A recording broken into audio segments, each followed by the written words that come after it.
Hey besties, how are you all? I hope you all are doing great at your place. I am Prachi from the channel Literature with Prachi, and today we are going to deal with BGC 107, Block 1, John Webster, Duchess of Malfi, Unit 3 and 4.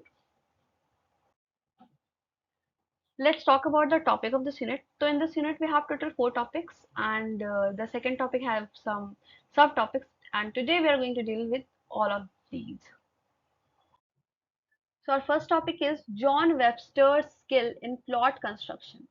तो देखो John Webster जो थे he was very talented dramatist and even though he wrote during the declining period of English drama his famous plays the white devil and the duchess of Malfi it these shows his skill as a play right.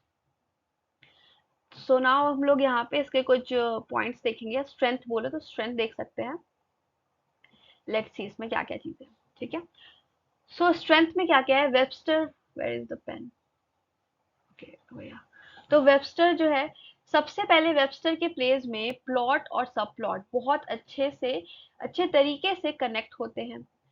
जैसे the duchess of Malfi में एक तरफ में story है जिसमें duchess जो है, duchess की सीक्रेट शादी और ट्रेजिक डेथ होती है, और दूसरी तरफ सब प्लॉट है जूलिया का स्टोरी.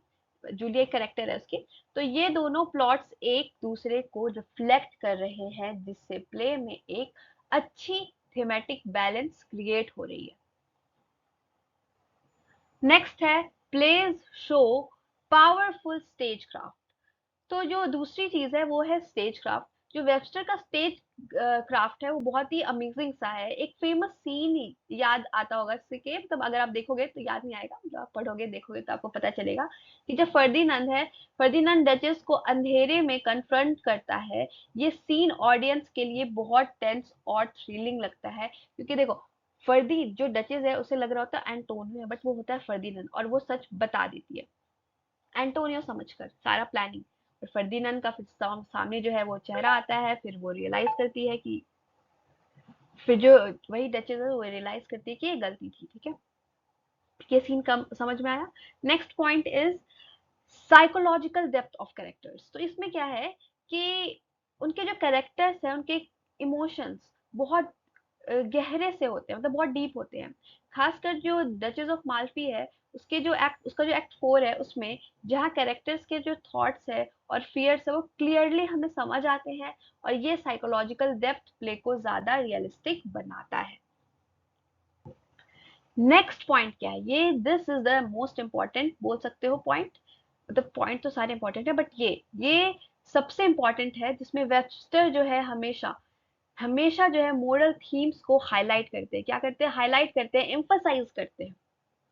उनके प्लेस सिर्फ एंटरटेनमेंट के लिए नहीं होते. जैसे डचेस के डेथ के बाद भी विलन्स को सजा मिलती है, जिससे ये क्लियर होता है कि बुराई का, दैट मीन्स जो बैड थिंग है, इविल है, इविल का अ, हमेशा जो है बुरा ही होता है लास्ट में, है ना.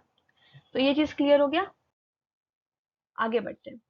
तो आगे क्या है इसमें, weaknesses. Okay, so now let's just talk about some weaknesses of the play.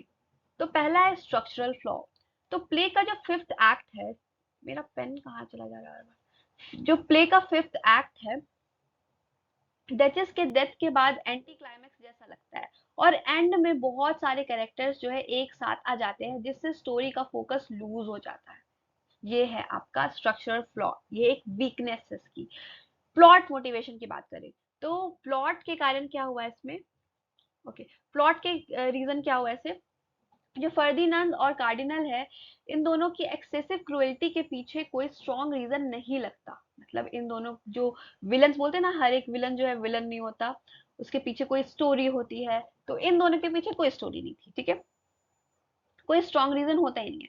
उनके रिवेंज लेने में 2 साल का डिले भी अनरियलिस्टिक लगता है. मतलब 2 साल से वो लोग जो है रिवेंज ही लिए जा रहे हैं. और कुछ इंपॉर्टेंट रिवेलेशन, जैसे कि एंटोनियो को हॉरोस्कोप खो जाना सिर्फ कोइंसिडेंस पर डिपेंड करते हैं, ये प्लॉट को थोड़ा वीक बनाता है. मतलब देख रहे हो ना कि जो आप स्टोरी पढ़ोगे तो आपको पता चलेगा कि एंटोनियो का जो है वो हॉरोस्कोप वगैरह खो जाता है, तो कोइंसिडेंस हो रहे हैं यहाँ पे, तो ये अनरियलिस्टिक तो बना रहा है ना ये ड्रामा. एक्सेसिव मेलोड्रामा है इसमें, बहुत ज्यादा मेलोड्रामा है। जैसे कि एक्ट 5 में बहुत ज्यादा फोकस ग्रूसम डेथ पे हुआ है और स्पेक्टिकल पर दिए दिए गए हैं। मतलब कैसे मैं इसे एक्सप्लेन करूं कि बहुत ज्यादा ही इसे ड्रामेटिक बना दिया गया है, जिससे जो प्ले है वो अननेसेसरली ड्रामेटिक हो जाता है। एक्ट 5 आप पढ़ोगे तो आपको पता चलेगा, ऐसे मैं बताऊंगी तो आपको कुछ समझ नहीं आएगा। क्रिटिकल व्यूज देखते हैं। तो क्रिटिकल व्यूज में सबसे पहले हम लोग क्लाइव हार्ट के बारे में बात करेंगे। तो ये कहते हैं कि प्ले के पहले 4 एक्ट्स यानी 4 एक्ट्स बहुत स्ट्रॉन्ग है, लेकिन जो लास्ट एक्ट है ना वो अनफोकस सा लगता है। क्यों? क्योंकि बहुत सारे कैरेक्टर्स वगैरह आ गए, अभी हम लोगों ने पीछे रीजन भी देखा। नेक्स्ट है डेविल सेसल। तो ये जस्टिफाई करते हैं, इनका ओपिनियन ही होता है थोड़ा थोड़ा अलग सा। वो कहते हैं कि जो फिफ्थ एक्ट का अपना एक मोरल पर्पस है। उसके हिसाब से वेबस्टर सिर्फ मेलोड्रामा नहीं दिखाना चाहते, बल्कि ये भी दिखाना चाहते हैं कि बुराई जो है, दैट मीन्स इविल जो है, उसका जो उसका जो एंड है वो हमेशा बुरा होता है, एक पनिशमेंट के साथ होता है। फिर जे आर ब्राउन की अगर बात करें तो ये कहते हैं कि वेबस्टर के प्लेस में एक डार्क एटमॉस्फेयर होता है, स्ट्रॉन्ग मोरल सीरियसनेस होती है और स्टेज इफेक्ट बहुत केयरफुली प्लान किए गए होते हैं। और ओवरऑल क्राइटिक्स जो है ये है कि जो क्राइटिक्स है वो जनरली ये मानते हैं कि वेबस्टर जो है थिएट्रिकल इफेक्ट और कैरेक्टर्स के साइकोलॉजिकल डेप्थ दिखाने में मास्टर है। मतलब इसमें एकदम मास्टर से है, बोलते हो ना व्हाट डू वी या इम्पेकेबल है। लेकिन स्ट्रक्चरल यूनिटी के मामले में वो शेक्सपियर के लेवल पर नहीं आ पाते, उनके प्लॉट्स थोड़े लूज से फील होते हैं। आई होप ये क्लियर हो गया होगा। आगे बढ़ते हैं। तो आगे है sources, settings and themes of play.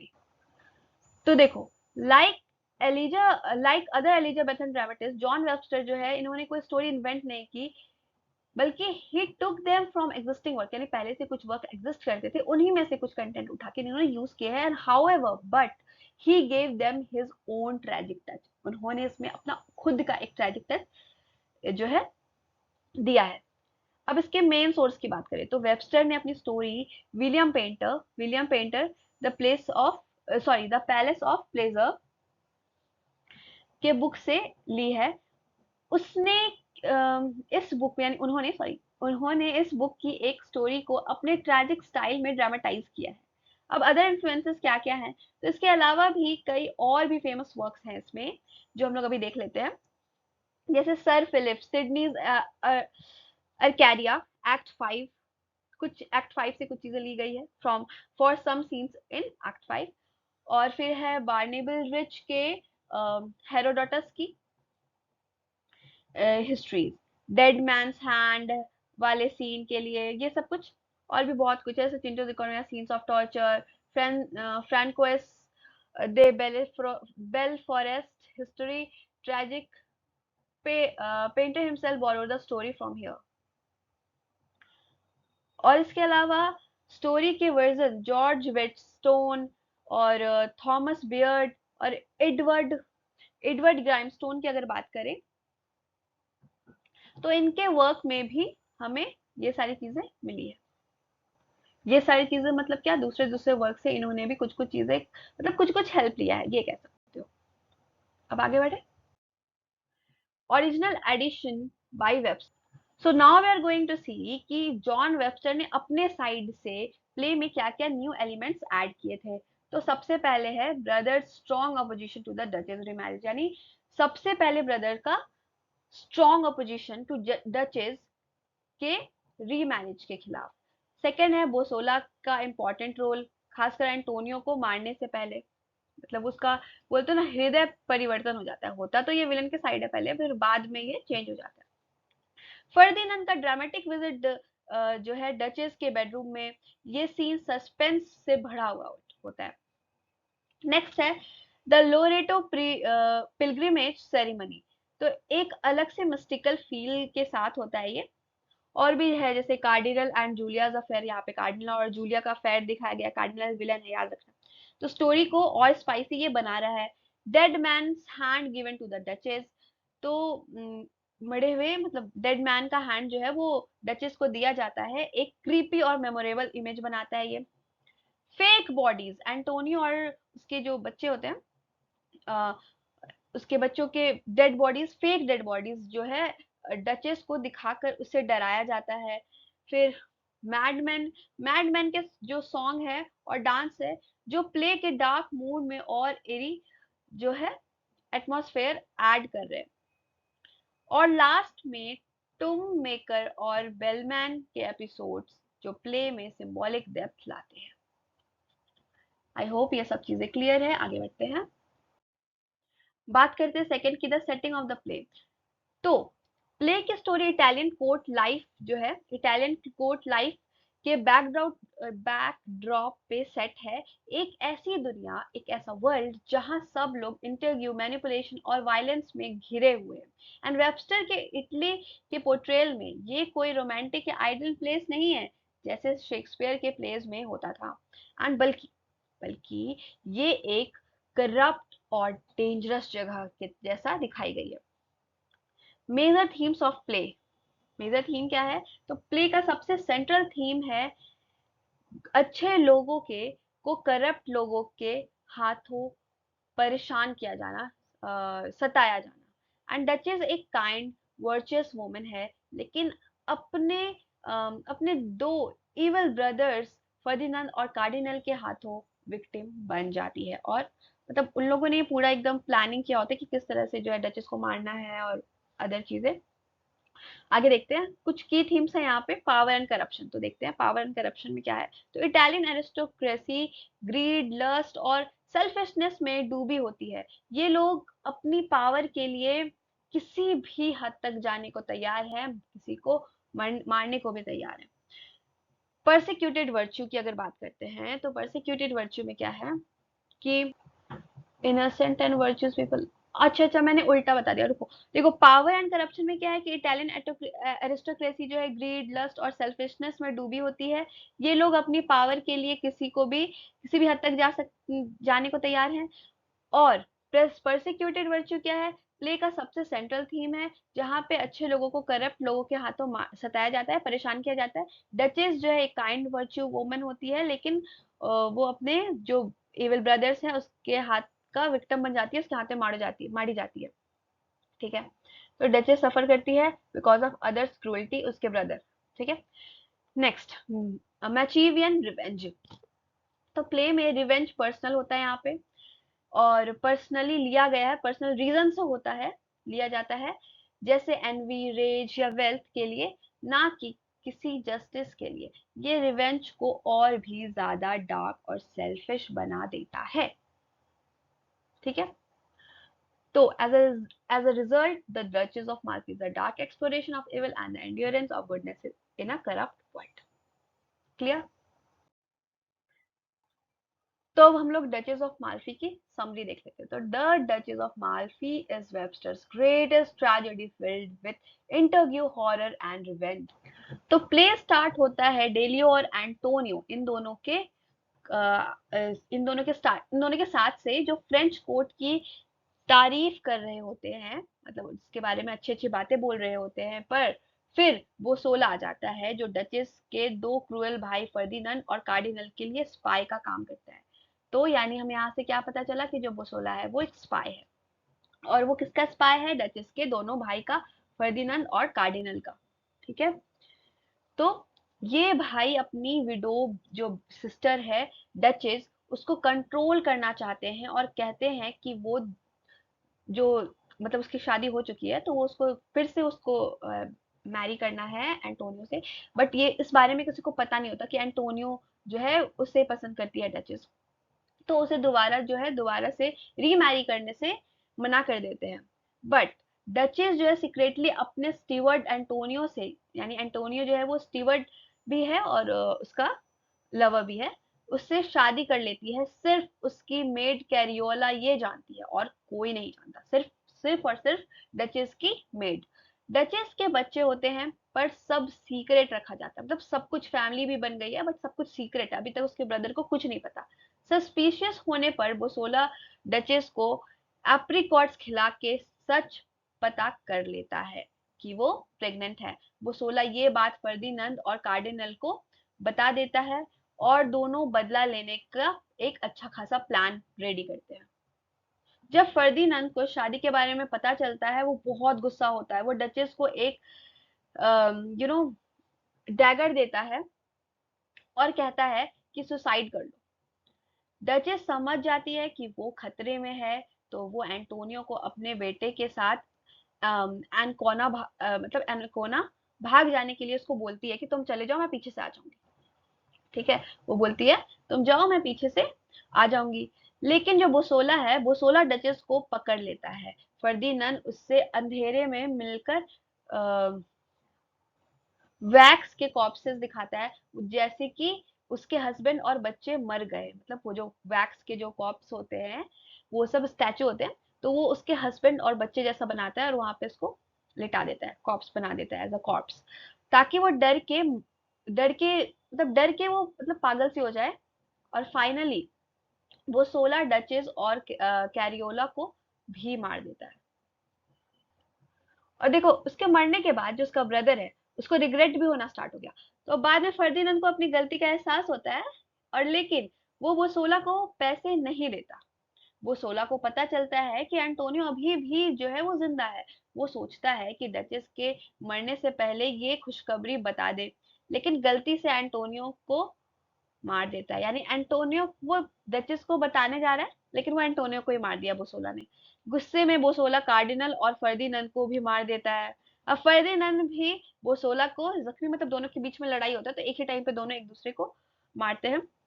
तो बोसोला को भी वो जख्मी कर देता है और वो भी मर जाता है और सब खत्म हो जाता है, सब लोग मर गए। और प्ले के एंड में क्या होता है, प्ले के एंड में एंटोनियो और डचेस का जो सन होता है वो बच जाता है और टाइटल का वारिस बनता है, जो एक छोटी सी होप की तरह होता है, उम्मीद की किरण दिखाता है इस अंधेरे ट्रैजिक दुनिया में। क्लियर हो गया? चलो, मुझे लगता है कि आपको समझ आ गया होगा। तो अब बात करते हैं जॉन वेबस्टर के आर्ट ऑफ कैरेक्टराइजेशन की। तो जॉन वेबस्टर जैकोबिन पीरियड के बहुत ही इंपॉर्टेंट ड्रामेटिस्ट हैं। उनकी तुलना, मतलब उनका जो कंपैरिजन है, वो हमेशा शेक्सपियर के साथ किया जाता है, क्योंकि उनके जो कैरेक्टर क्रिएशन स्किल है बहुत पावरफुल थी, या पावरफुल है, अभी भी तो बुक्स पढ़ रहे हैं उनकी। लेकिन शेक्सपियर के प्लेस का के कॉन्ट्रास्ट में वेबस्टर के प्लेस में बहुत डार्क इमोशंस होते हैं, जैसे कि हॉरर, रिवेंज और ट्रेजेडी वगैरह। फिर वेबस्टर का जो कैरेक्टर है वो बहुत ज्यादा रियलिस्टिक, सॉरी, जो बहुत ज्यादा जो है रियलिस्टिक लगता है। और क्यों लगता है? क्योंकि वो सभी कैरेक्टर्स के थॉट्स और इनर स्ट्रगल्स को एक्सप्लोर कर रहे हैं। उनकी प्लेज में हमें सब तरह के, सारे तरह के लोग मिलते हैं। एक अच्छे, बुरे, मजबूर, या स्ट्रॉन्ग, वीक, स्ट्रॉन्ग, हर एक अपनी तरह से कॉम्प्लेक्स सा होता है। सब सारे कैरेक्टर बहुत ही कॉम्प्लेक्स होते हैं। आई होप ये क्लियर है। तो देखो, यहाँ पे अकॉर्डिंग टू क्राइटिक सेंटबरी, तो ये क्या कहते हैं कि वेबस्टर सबसे कंफर्टेबल है डार्क टेरिबल सिचुएशन दिखाने में। ये ग्लूम और डार्क एटमॉस्फेयर उनके स्टाइल का इम्पोर्टेंट पार्ट है। ये ही ग्लूम उनकी कैरेक्टर्स को भी और मेमोरेबल बना देता है। ठीक है, इसे रीड करना। वेबस्टर्स कैरेक्टर, अब हम लोग वेबस्टर का कैरेक्टर, अब इसका मतलब नहीं है कि वेबस्टर का कैरेक्टर, मतलब वो जो प्ले में जिस तरह के कैरेक्टर रखते हैं उसके बारे में बात करेंगे। तो वेबस्टर जो है, वेबस्टर के प्ले में हमें बहुत सारे तरह के कैरेक्टर्स मिलते हैं, मेल, फीमेल, नोबल, इवल, सब एक साथ क्राइटिक्स जैसे उन्ना फर्मर और स्किलिंग कहते हैं कि वेबस्टर अपने कैरेक्टर्स के दिमाग के अंदर झांकने में एक्सपर्ट हैं। देखो यहाँ पे है ना, इसे बस मैंने हिंदी में बोला, ठीक है। तो how Webster's looks into the mind of the characters, कैसे वो करते हैं ये, सोचो जरा। चलो ठीक है, आगे बढ़ते हैं। Many of his characters are Machiavellians villain, that means अपनी एम्बिशंस के लिए किसी भी हद तक जा सकते हैं, जैसे फर्दिनंद, कार्डिनल और बुसोला, ये सब विलेनस हैं और इविल के का एक परफेक्ट एग्जाम्पल भी है। है ना। अब नेक्स्ट है गुड गुड कैरेक्टर्स, ठीक है। तो दूसरी तरफ है हमारे गुड कैरेक्टर्स जैसे डचेस और एंटोनियो। ये लोग काइंड हार्टेड हैं लेकिन थोड़े से पैसिव भी है और इसलिए एविल के शिकार बन जाते हैं। वैसे ऐसे देखा जाए तो डचेस थोड़ी स्मार्ट भी है ना, तो अच्छा दिमाग यूज किया था। तो देखो आगे बढ़ते हैं, एक रह गया। तो ये क्या है, वेबस्टर रियलिस्टिक।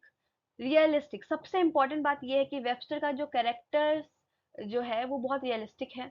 एरिस्टोटल कहते हैं कि जो कैरेक्टर्स को अपनी नेचर के हिसाब से बिहेव करना चाहिए और वेबस्टर के कैरेक्टर्स बिल्कुल ऐसे ही एक्ट करते हैं। नाइस। देखो अब टू टाइप्स ऑफ विलन दिखाए गए हैं इसमें। तो ये टू टाइप्स ऑफ विलन है, उसमें से पहला पैशनेट विलन। पैशनेट विलन हो गया फर्डिनेंड कार्डिनल, है ना। तो जो ये लोग हैं वो अपनी स्ट्रॉन्ग इमोशंस के नीचे काम करते हैं, और जैसे लस्ट हेट या ग्रीड ये सब ले लो। एग्जाम्पल है जैसे फर्दिनंद और कार्डिनल, ये लोग अपनी डिजायर्स के चक्कर में किसी भी हद तक जा सकते हैं और उन वो गए भी, और खुद के डाउनफॉल का रीजन भी खुद ही बन गए। एक है साइनिकल विलन जैसे फ्लैमिनो, बोसोला, ये सब। तो ये सब जो है ये लोग क्लेवर और कोल्ड माइंडेड होते हैं, ये गुडनेस में बिलीव नहीं करते, सिर्फ अपने एम्बिशंस के लिए दूसरों का यूज करते हैं। वेल यहाँ तो बोसोला का यूज खुद ही हो गया। चलो आगे बढ़े। देखो आ जाता है अब यहाँ पे examples of strong female roles. तो इसमें दो फीमेल है, एक विक्टोरिया और दूसरी डचेस। विक्टोरिया जो है वो वाइट डेविल डेविल की मेन कैरेक्टर है। तो ये क्या है, ये एम्बिशियस और क्लेवर कैरेक्टर है। जज जब जजेस उसे क्वेश्चन करते हैं तो वो बिना डरे अपनी बात रखती है, अपनी बात बताती है। इवन एंड में भी वो अपनी हिम्मत और बोल्डनेस दिखाती है, ठीक है। तो ये आप स्टोरी पढ़ोगे तभी पता चलेगा। डचेस में देखें तो डचेस क्या है, डचेस डचेस ऑफ माल्फी की डचेस। डचेस एक काइंड लविंग और डिग्निफाइड कैरेक्टर है। जब उससे टॉर्चर किया जा रहा था या जाता है तब भी वो फियरलेस रहती है और वो गॉड से मर्सी के लिए प्रे करती है। ये उसकी स्ट्रेंथ और नोबिलिटी को दिखाता है, ठीक है। अब देखो किस तरह से जो वेबस्टर है उन्होंने डेप्थ यहाँ पे क्रिएट किया है। तो वेबस्टर का की अगर बात करें तो ये सिर्फ एक परफेक्ट प्लॉट या ब्यूटी पे फोकस नहीं करते हैं। उनकी दुनिया विविड होती है, कैरेक्टर्स के थॉट्स, इमोशंस और एक्शन सब कुछ एक दूसरे से बिल्कुल कनेक्टेड होते हैं। वो एक टाइप के कैरेक्टर्स को अलग अलग प्लेस में बार बार एक्सप्लोर करते रहते हैं ताकि उनकी साइकोलॉजी को अच्छे से समझ सके। और उनके कैरेक्टर्स ग्रो भी करते हैं, जैसे कि वो सोला जो स्टार्टिंग में क्या था, वो एक स्पाई होता है पर बाद में रिग्रेट फील करने के बाद वो एवेंजर बन जाता है। तो ये सब चीजें यहाँ पे देखो, यहाँ पे है ना, एवेंजर बन जाता है।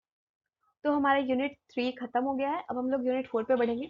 सो in this unit we have only one topic, और इसी टॉपिक में बहुत सारे सब टॉपिक्स हैं जिसे हम लोग यहाँ पे देखेंगे। सब टॉपिक्स क्या है, उन सारे कैरेक्टर्स के नाम है जिसके बारे में हम लोग डिटेल में देखेंगे। तो सबसे पहले डचेस ऑफ माल्फी। तो duchess of Malfi is one of the most powerful and memorable character in literature.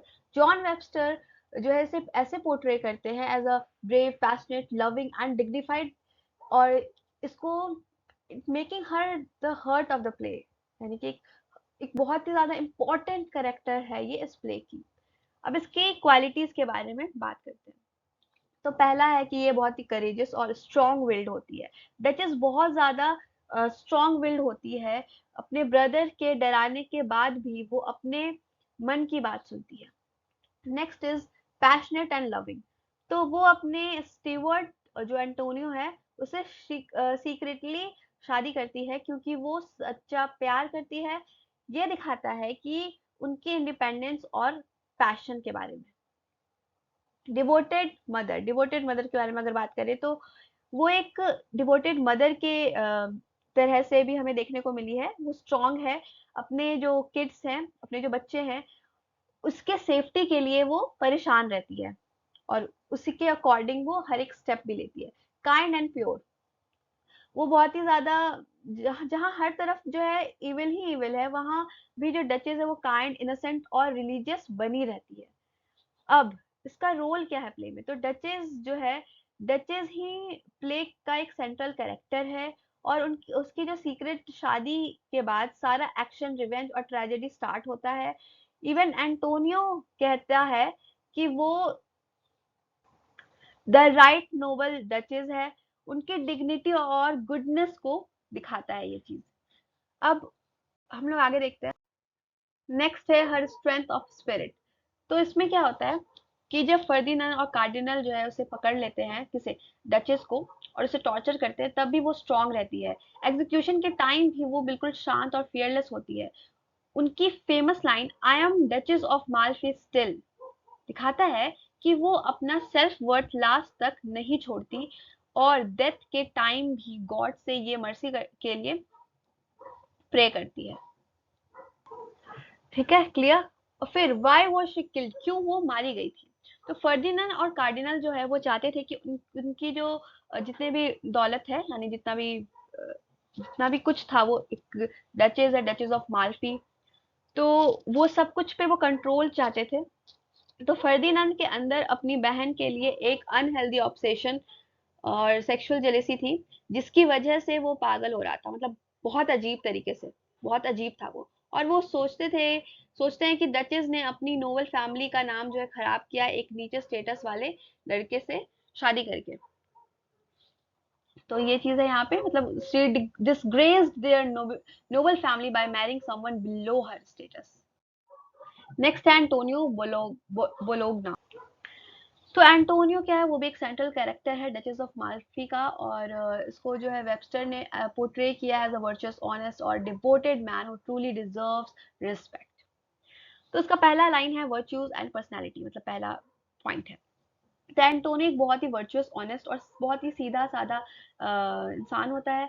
वो सबके रिस्पेक्ट के लायक है, उसको रिस्पेक्ट जो है वो डिजर्व करता है। यहाँ तक कि उनके दुश्मन, यानी कि उनका जो विलन है, उनके जो एनिमी है, इन एनिमी भी उसकी ऑनेस्टी की तारीफ करते हैं। Trusted bye everyone. तो नेक्स्ट हम पढ़ने वाले ट्रस्टेड बाय एवरीवन, बट अभी हम लोग ये पढ़ते हैं कि कार्डिनल ने खुद और एंटोनियो के बारे में ऐसा क्या बोला था। तो too honest for such business. And Bosola जो है उसे भी वो भी प्रेज करता है एंटोनियो को एज अ लॉयल एंड वर्दी कोर्टियर। एंटोनियो जो है वो एक कीन ऑब्जर्वर भी होता है, वो लोगों को और प्लेसेस को ध्यान से देखता है और फिर उस हिसाब से वो डिसीजन लेता है। इसका जजमेंट जो है किसी फ्रेंच कोर्ट के बारे में और अदर कैरेक्टर्स के बारे में, कार्डिनल फर्दिनांड बोसोला, ये सब एक्यूरेट और थॉटफुल होते हैं। डिवोशन टू द जज। तो डचेस एंटोनियो से मतलब उसको लाइक करती है क्योंकि वो बहुत ऑनेस्ट और इंटीग्रिटी वाले इंसान है। उनके सीक्रेट शादी के बाद भी एंटोनियो डचेस को कभी भी कंट्रोल करने की कोशिश नहीं करता है। दिन में वो एक लॉयल सब्जेक्ट है, मतलब उसका वो है, स्टीवर्ड है, और रात को एक जेंटल लविंग हस्बैंड। उनकी प्लेफुल और अफेक्शनेट बातें जो है दिखाई गई है इस प्ले में, जो उनकी लव लाइफ को और भी ज्यादा डीप, म्यूचुअल लव को और भी ज्यादा डीप वे में दिखाया जाता है। मतलब हमें पता चलता है कि उनका लव कितना डीप है। एंटोनियोज वीकनेस हम लोग देखेंगे। तो despite his virtues Antonio is not a heroic और स्ट्रॉन्ग विल्ड कैरेक्टर। मतलब एंटोनियो जो है वो इतना बहुत ज्यादा ही वो सॉफ्ट और लॉयल, लॉयल तो ठीक है, मतलब बहुत ज्यादा सॉफ्ट पर्सनालिटी है वो, हीरोइक नहीं है, स्ट्रॉन्ग विल्ड कैरेक्टर नहीं है वो। तो वो बहुत हेजिटेट करता है, जैसे जब डचेस कहती है कि वो मिलान चले जाए, तो वो बिना ज्यादा सोच के हाँ कर देता है, वो ज्यादा कुछ सोचता नहीं है। उनकी कॉशियस नेचर और बोल्डनेस उसकी कॉशियस नेचर और बोल्डनेस की जो कमी के कारण वो डचेस और अपने बच्चों को बचा नहीं पाता और खुद तो मर ही जाता है। खैर, ये पैसिवनेस प्ले के ट्रेजिक एंड में एक बड़ा रोल प्ले करती है। ठीक है, क्लियर।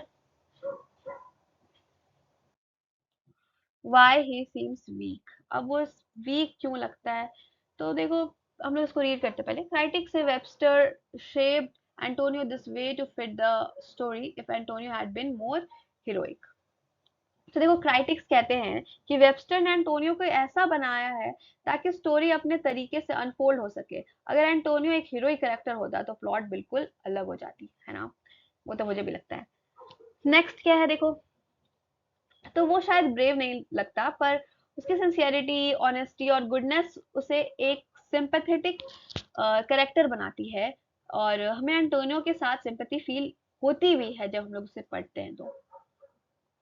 और हाँ, एंटोनियो का पैसिवनेस हिस्टोरिकल सोर्स के हिसाब से भी फिट बैठता है।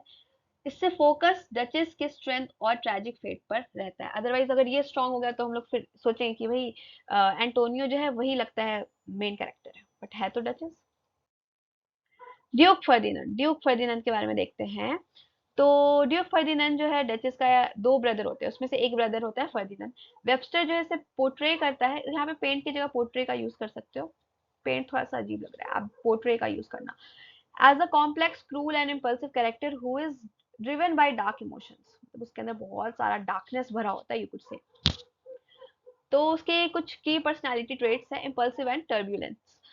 तो फर्दिनंद बहुत ज्यादा मतलब वो क्या होता है कि वो रैश और बहुत ज्यादा रैश होता है, और बिना सोचे समझे कोई भी डिसीजन ले लेता है, बहुत ज्यादा रश में रहता है वो।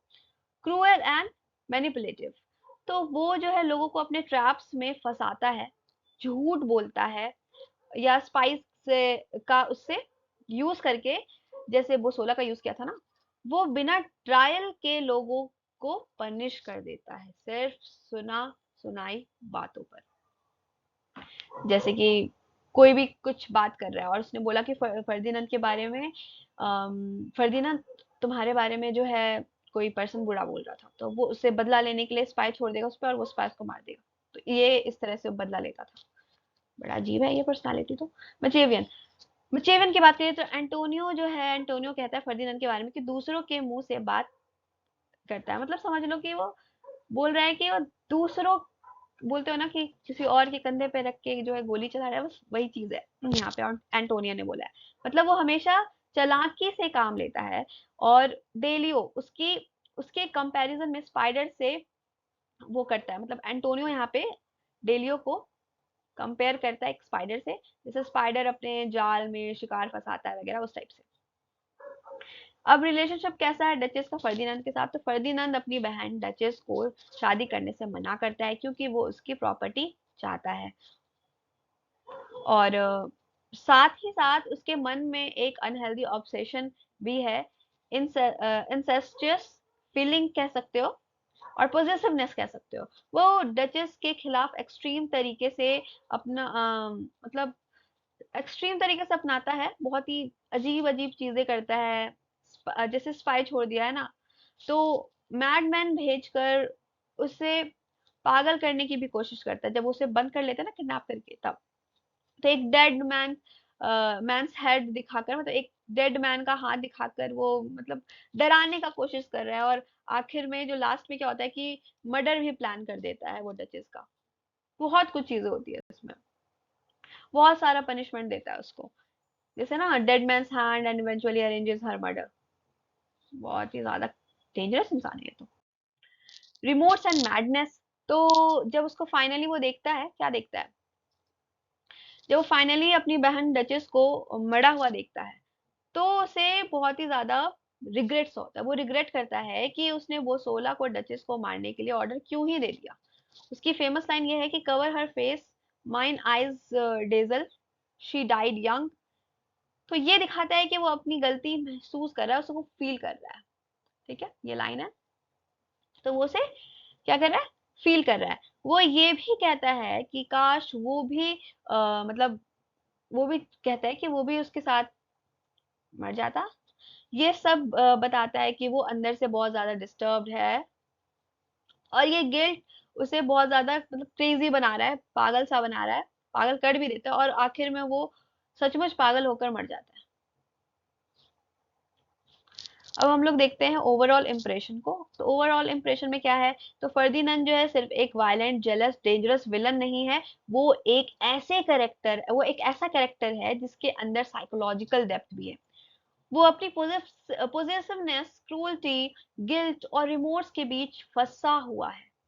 इस तरह वेबस्टर ने फर्दिनंद को एक ट्रैजिक फिगर के तरह से दिखाया है, जो अपनी पैशन के लिए मतलब नीचे खुद, मतलब खुद को ही खत्म कर देता है, इस तरह से वो, मतलब इतना पैशनेट है वो। ठीक है। कार्डिनल, अच्छा यहाँ पे कार्डिनल नहीं है, ये कार्डिनल कैरेक्टर अब हम लोग देखेंगे। ठीक है, कार्डिनल कैरेक्टर हम लोग देखेंगे। ओके, मेरी राइटिंग बहुत खराब है, दैट्स ओके, बट समझ तो आ रहा है ना। तो कार्डिनल क्या है? कार्डिनल जो है एल्डर ब्रदर है डचेस का, और एक ट्रू विलन भी है प्ले का, यू कुड से दैट। कि वेबस्टर जो है इसको एक कोल्ड, रथलेस और विकेड कैरेक्टर जो है इसको पोर्ट्रे किया as Machiavellian churchman who hides evil intentions behind a respectable job. Key traits क्या है इसके? Cruel and heartless. तो he plots most of the murders in the play without showing pity or remorse. Okay, तो इसने बहुत सारे murder plan किए हैं, और डचेस को मारने का भी प्लान यही करता है, उसके बच्चों को भी, इवन ऑर्डर करता है कि एंटोनियो का भी जो है मार दिया जाए, उसको सबको मार दिया जाए, वो सबको मार देना चाहता है। कैलकुलेटिंग एंड, रुको इसमें रेज करती हूँ, सेक्रेटिव।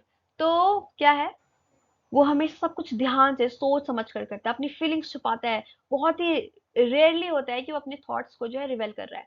नेक्स्ट है power hungry, wait moment, power hungry and treacherous होता है। ये स्पाइस को यूज करते हैं, जैसे बुसोला और Ferdinand as mere tools to do his dirty work, यानी बहुत ही डरावने वर्क, डर्टी नहीं, dangerous work. Does not reward his helpers, अपने हेल्पर को रिवॉर्ड भी नहीं देता, इंस्टेड क्या करता है, he eliminates them once they know too much. एक बार अगर कुछ, जैसे बुसोला समझ लो बहुत ज्यादा जान गया, तो उसको भी मार देता है। ऐसे तो लड़ाई में दोनों एक दूसरे को मार देते हैं। ओके, नेक्स्ट है इमोरल और हिपोक्रिटिकल। एक मिलानकॉली चर्चमैन की तरह है ये, who is corrupt and corrupting, और maintains an affair with Julia, Julia के साथ इसका अफेयर चल रहा होता है, एंड देन ये बाद में जूलिया को भी मार देता है टू कीप हिज सीक्रेट्स। बच्चा विलन, तो ये लोगों को ट्रीट करता है as a pawn for his own gain. Even Ferdinand जो है वो कहता है, lays worse plots for others than ever was imposed on Hercules. No guilt और रिमोर्स, को कोई गिल्ट, सिंपथी, अपनी सिर्फ सिंपथी भी नहीं होती अपनी बहन के लिए, नेफ्यू या जूलिया के लिए, और ये ऑर्डर करता है हॉरिबल क्राइम्स विदाउट हेजिटेशन। मतलब किसी को मारना है तो वो बिना बिना किसी बिना हेजिटेट हुए किसी को भी मारने का ऑर्डर दे सकता है। इसका डाउनफॉल कैसे हुआ? तो fears death when it finally comes, and despite all his scheming his plot backfire. मतलब कि बोलते हैं ना कि दूसरों के लिए गड्ढे खोदने वाले खुद उसमें गिर जाते हैं, तो बिल्कुल कार्डिनल के साथ सेम चीज हुई। वो 16 जो है इवेंचुअली स्टैप करता है, मतलब उसको मार देता है चाकू से, and after realising how cold and faithless the cardinal is, मतलब जब बुसोला को पता चलता है कि ये कार्डिनल कितना अजीब सा इंसान है, कितना कोल्ड और फेथलेस है, ये इस पे भरोसा नहीं किया जा सकता, उसको बहुत गुस्सा आता है, फिर उसको मार देता है। दोनों के बीच में लड़ाई होती है।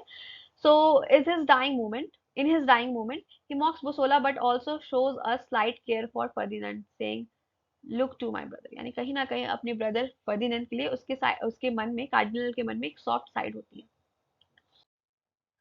बोसोला, तो बोसोला का कैरेक्टर स्केच देखते हैं। तो बोसोला क्या है, एक बहुत ही इंपॉर्टेंट और कॉम्प्लेक्स कैरेक्टर है प्ले में, next only to the duchess. He is a mix of opposites, यानी डचेस के बाद नेक्स्ट बोसोला ही है जो हमें एक इंटरेस्टिंग और कॉम्प्लेक्स कैरेक्टर और इंपॉर्टेंट कैरेक्टर की तरह दिखा है।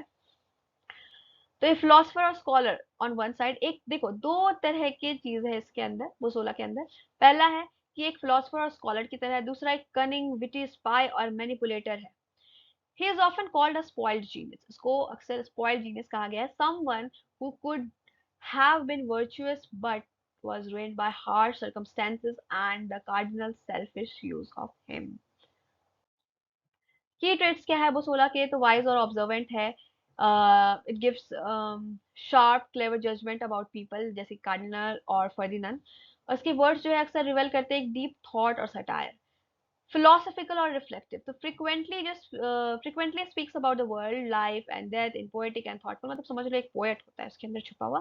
Example, comparing humans to dead walls और स्टार्स टेनिस बॉल।